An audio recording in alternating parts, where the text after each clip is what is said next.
I'm in my 50s and have never been married. In fact, I've never even been close to getting married. However, I do have two men in my life who are very dear to me. They are my nephews by marriage. It feels a bit embarrassing to share this, but here's my story. I've been running a daycare for quite some time, located in an apartment complex. Ever since I was young, I've had a special fondness for children. I grew up as the youngest of three sisters, with more than a decade separating me from my siblings. I vividly recall when my eldest sister brought her newborn to our home for postpartum care. Right after school, I'd rush home, excited to see my niece or nephew, learning how to change diapers and feed them formula from my sister. Interestingly, the baby would cry more when held by my brother-in-law, but would stop crying when I took over. This experience inspired me to pursue a degree in early childhood education. The courses were fascinating, and I thoroughly enjoyed my internship. During my senior year, I even worked part-time at a daycare during the holidays. After graduating, I earned my certification and started working in daycare. I found immense joy in caring for these adorable toddlers, who had just begun to speak, calling me teacher. My passion solidified my belief that I was meant to spend my life caring for children. My family, who always saw me as the carefree youngest child, was amazed that I had chosen to dedicate my life to teaching at a daycare. Approaching his 70s, my father offered to help me start my own daycare, and we found the perfect location. In the administrative office of the apartment complex they were moving to, given the complex housed over 1,000 units. Our daycare quickly became popular. Despite being relatively young, I had significant experience and a profound love for children, which drove me to pour my heart and soul into running the daycare. We managed to offer high-quality educational materials at a lower cost than other private daycares. Dealing with people wasn't always easy, but the joy of being around cheerful children every day made it all worthwhile. My sincerity seemed to resonate well, as our daycare enjoyed great popularity, even receiving positive mentions on local online forums. In the midst of my busy life, I met a man. He was my first in many ways, my first boyfriend, my first trip away together, and the first to confess his love to me. Our time together built up a treasure trove of memories, and naturally, marriage came up in our conversations. We even started looking for a 3-bedroom apartment, as I had always dreamed of having my own room even after marriage. I was discussing redecorating our home office and walk-in closet with my partner when he looked at me incredulously.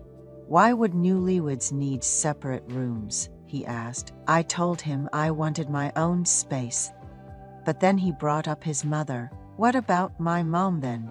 Confused, I asked. "Your mother?" he explained. "Yeah, my mom said not to worry about household chores. She'll cook, clean, and do the laundry.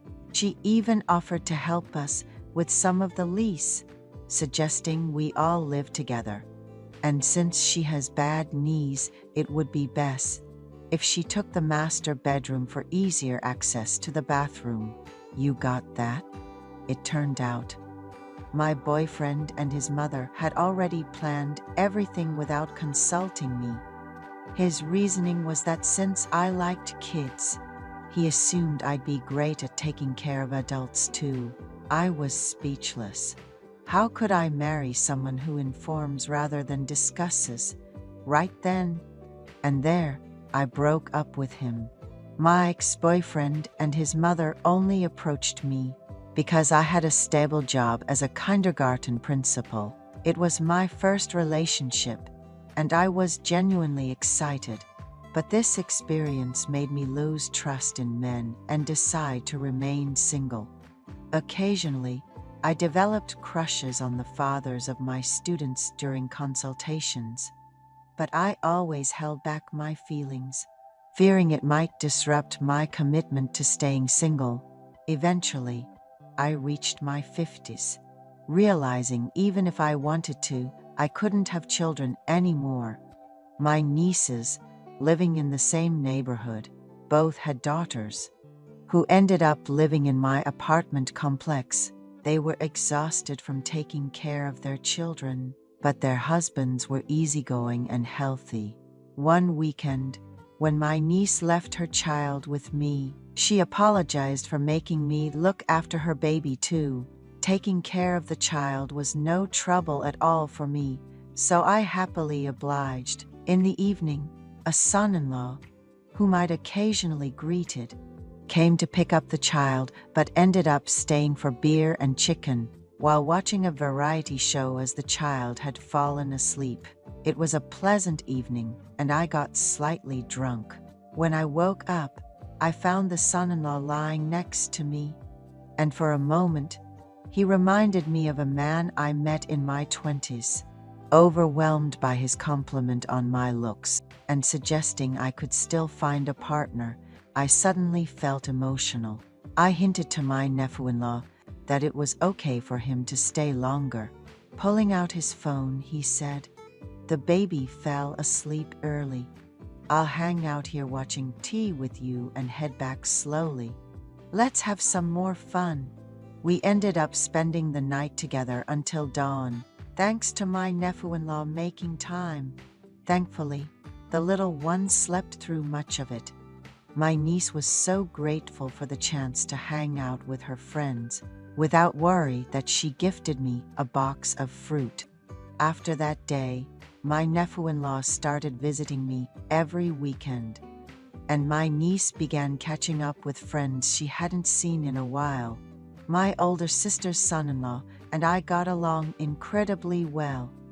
He's tall and quite athletic, and he finds it amazing that I accept him as he is.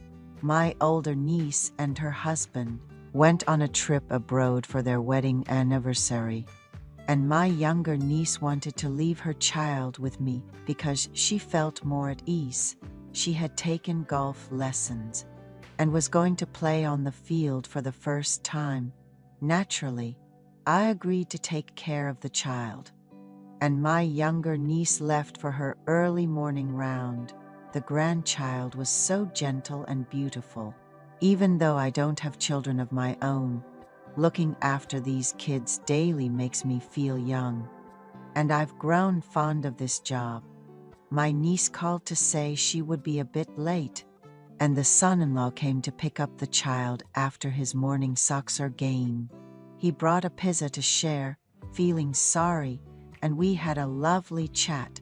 He had a different vibe from my older sister's son-in-law, perhaps more in tune with a woman's heart, with his quiet demeanor and gentle way of speaking. We discovered we shared a hobby. While he likes soccer, he also enjoys playing badminton. We agreed to play badminton in the apartment gym, and it became a regular weekend activity. Despite his slim appearance, he was quick and athletic. Our badminton games became a regular meetup. We even had group dinners with other club members and decided to go on a workshop with those we got. Along with about 6 of us, went to a nearby resort. I was the only woman in the group, the rest being older gentlemen. I booked a smaller place for myself. The members, having played badminton for a long time, were all fit and lean. We had dinner and then drinks with those we were close to, including my nephew-in-law and another gentleman. Having my nephew-in-law there was somewhat reassuring. The badminton members, all successful business owners, eventually went back to their rooms. Left alone with my nephew-in-law, we decided to have another drink in my room. My younger sister's son-in-law then hinted at a secret. revealing he felt incredibly lonely after having a child. Realizing the situation, I ended up spending the night in the same room with him. To have met not just one, but two young nephews-in-law feels like receiving blessings late in life. Teachers have started saying I look tired or younger, making me wonder if they've noticed anything, leaving me feeling a bit bashful.